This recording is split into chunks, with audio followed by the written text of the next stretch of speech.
दोस्तों जीएस की final revision की क्लास है। इस क्लास में मैं आपको कुछ ऐसे फैक्ट्स बताऊंगा जो कि आपके एग्जाम के पॉइंट ऑफ व्यू से बहुत इंपॉर्टेंट है। अगर इनमें से एक भी क्वेश्चन आपके एग्जाम में लग जाता है दोस्तों, आप जानते हैं कि एक क्वेश्चन की भी कितनी कीमत होती है। एक क्वेश्चन भी आपको आपकी जॉब दिला सकता है। तो किसी भी चीज को हल्के में ना लें, क्योंकि जो चीज नहीं आती ना और वो एकदम दिमाग में बैठ जाए या फिर आपको अचानक से आ जाए, तो दोस्तों वो आपका जो लाइफ चेंजिंग पॉइंट होता है, वही पॉइंट आज आपकी ये जो रात वाली जो क्लास है ना, ये आपकी लाइफ बदल सकती है। तो देखिए, सबसे पहला पॉइंट हमारा आता है, भक्ति आंदोलन के संत शंकराचार्य, रामानुज, कबीर, गुरु नानक प्रमुख पुनरुत्थकारी थे। लाल किले की स्थापत्य शैली मुगल काल की नमूना दर्शक है। पूछा जा सकता है भाई कौन से काल की नमूना दर्शक है? मुगल काल की। 1919 का जलियांवाला बाग हत्याकांड सैन्य शासन के दमन का प्रतीक है। किस चीज का प्रतीक है? सैन्य शासन के दमन का प्रतीक। गोलकुंडा किलो का पत्थर बंदूकों की आवाज तेज करने वाला था। किसकी आवाज तेज करने वाला था? बंदूकों की।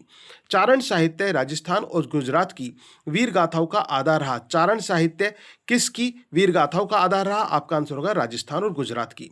फ्रांसीसी क्रांति के लोकतांत्रिक विचारों को वैश्विक मान्यता दी। 1848 में सिख युद्ध में बुद्धिजीवी गुरु गोविंद सिंह अंतिम स्वतंत्रता के लिए लड़े। अमेरिका का सिविल वॉर दासता के विरुद्ध संघर्ष का प्रतीक है। अमेरिका के सिविल वॉर किसके प्रतीक है? दासता के विरुद्ध संघर्ष का प्रतीक। सबसे पहले भारत में रेल मार्ग 1853 में बोरीबंदर से थाने तक खुला। क्वेश्चन आ सकता है कहां से कहां तक खुला और सबसे पहले कहां खुला, तो इस तरह के क्वेश्चन आ सकते हैं। दीर्घकालिक मानसून बदलावों का मुख्य कारण समुद्री तापमान वृद्धि है। दीर्घकालिक मानसूनों के बदलाव का मुख्य कारण क्या है? आपका आंसर होगा समुद्री तापमान वृद्धि। भारत का पूर्वी तटीय पठार वृद्धिकर चिकित्सा का आधार है। दोस्तों क्वेश्चन का बेस तो आप खुद बना लेंगे ना, मैं आपको पॉइंट पॉइंट बोलता चल रहा हूं क्योंकि क्विक रिवीजन है और ये लाइफ चेंजिंग है, तो आप अच्छी तरह से इसको देखें। एशिया की सबसे बड़ी नामी धारणी हवाएं मानसूनी हवाएं हैं। द्रोणाचल पर्वत हिमालय की उपशाखा रही। मेरिडियन 82.5 डिग्री पूर्व भारत के मानक समय का आधार है। गंगा बेसिन कृषि के लिए सर्वोच्च उपजाऊ मैदान माना जाता है बनाता है। पैरामेट्रिक टाइड सागर तट के पर्यावरण को प्रभावित करते हैं। ग्लोबल वार्मिंग आर्कटिक सील को पतला कर रही है। मानसून की शुरुआत दक्षिणी पूर्वी भारत से होती है। तापीय प्रदूषण पानी के जीवों के लिए खतरा है। भारत का संविधान लिविंग डॉक्यूमेंट की संज्ञा पाता है क्योंकि यह समय समय पर संशोधित होता है। संविधान में मौलिक कर्तव्य 42वें संशोधन के द्वारा जोड़े गए। भारत में राज्यसभा स्थायी सदन है तथा इसका निरंतर कार्यकाल होता है। न्यायपालिका की स्वतंत्रता संविधान की मूल भावना है। आपातकाल के 3 प्रकार हैं: राष्ट्रपति, कानून एवं व्यवस्था, वित्तीय। संविधान में यादृच्छिक विभाजन का सिद्धांत नहीं है। संसदीय प्रणाली में सत्ता का वास्तविक नेतृत्व प्रधानमंत्री के हाथ में होता है। संघ राज्य शक्तियों का विभाजन संविधान के 7वें अनुसूची में है। पूछा सकता है कौन सी अनुसूची में? 7वीं। पंचायती राज प्रणाली 73वें संशोधक विधेयक से संवैधानिक दर्जा मिला। कौन से संशोधन विधेयक से संवैधानिक दर्जा मिला पंचायती राज प्रणाली? 73वें। लोकपाल और लोकायुक्त अधिनियम भ्रष्टाचार निगरानी का प्रमुख उपकरण है। जीडीपी वास्तविक अर्थव्यवस्था की वृद्धि का महत्वपूर्ण संकेतक है। मेक इन इंडिया देश की विनिर्माण क्षमता को वैश्विक मंच पर स्थापित करने की योजना है। मुद्रा नीति रिजर्व बैंक द्वारा नियंत्रित की जाती है।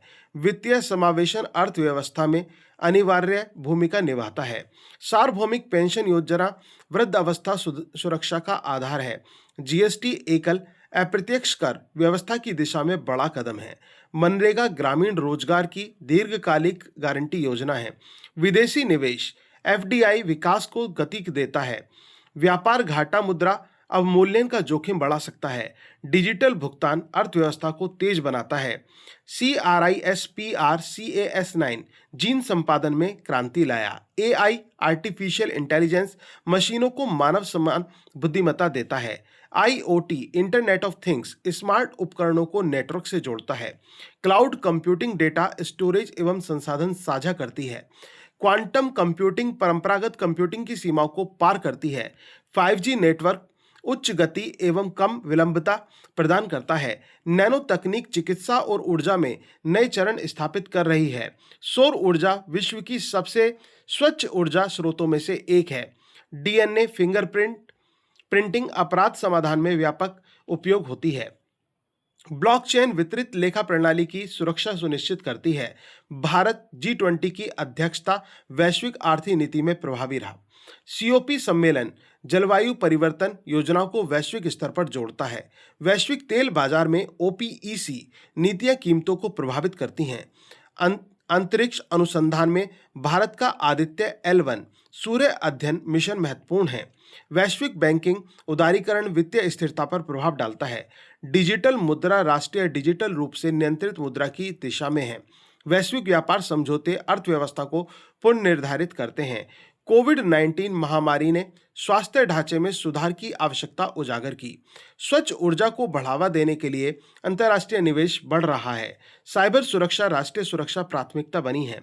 संयुक्त राष्ट्र सुरक्षा परिषद में 5 स्थायी सदस्यों का अधिकार वीटो है।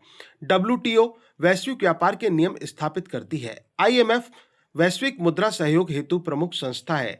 WHO वैश्विक स्वास्थ्य नीतियों का निर्देशन करती है।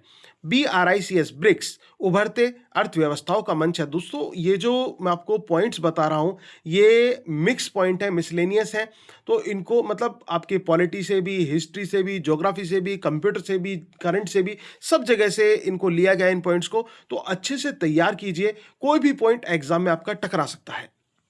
एशियन दक्षिणी पूर्वी एशियाई देशों का संगठन है। क्वाड में भारत, अमेरिका, जापान, ऑस्ट्रेलिया शामिल हैं। पेरिस क्लाइमेट एग्रीमेंट जलवायु परिवर्तन पर वैश्विक प्रतिबद्धता है। SCO सांघाई कोऑपरेशन ऑर्गेनाइजेशन सुरक्षा सहयोग मंच है। G20 विश्व अर्थव्यवस्था का प्रमुख मंच है। FIR एक्ट पुलिस शिकायत दर्ज कराने की विधि है। RTI एक्ट जनता को सरकारी जवाबदेही का अधिकार देती है। मनरेगा ग्रामीण रोजगार को कानूनी गारंटी देती है। NEP नई शिक्षा नीति भारतीय शिक्षा ढांचे को आधुनिक बनाती है। GST एकल अप्रत्यक्ष कर प्रणाली लागू करती है। कंज्यूमर प्रोटेक्शन एक्ट उपभोक्ता अधिकारों की रक्षा करता है। एनवायरमेंटल प्रोटेक्शन एक्ट प्रदूषण नियंत्रण को मान्यता देता है। फॉरेस्ट कंजर्वेशन एक्ट वन सुरक्षा संरक्षण का कानूनी ढांचा है। बायोडायवर्सिटी एक्ट जैव विविधता के संरक्षण हेतु है। लेबर वेलफेयर एक्ट श्रमिकों की सुरक्षा सुनिश्चित करते हैं। तो दोस्तों, ये थे आज के इंपॉर्टेंट पॉइंट्स। उम्मीद है कि आपको ये क्लास अच्छी लगी होगी। Wish you all the best for your examination. Please like, share and subscribe. Thank you very much. Your doctor Sachin Goswami.